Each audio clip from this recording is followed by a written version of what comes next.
Once upon a time, a little boy named Zion lived in a quiet village. He loved looking at the stars every night from his window.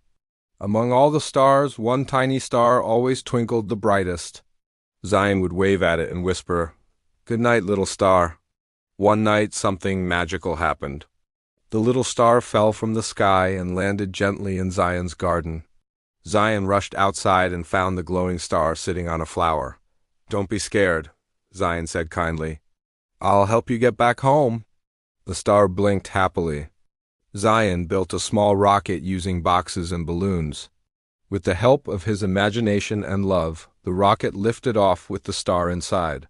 As the rocket flew, the star sparkled brighter and brighter until it reached the sky and returned to its place.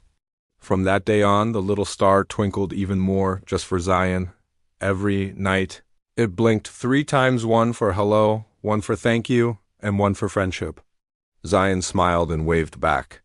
The star and the boy knew they'd always be friends, no matter how far apart they were, and so they both slept happily under the same magical sky.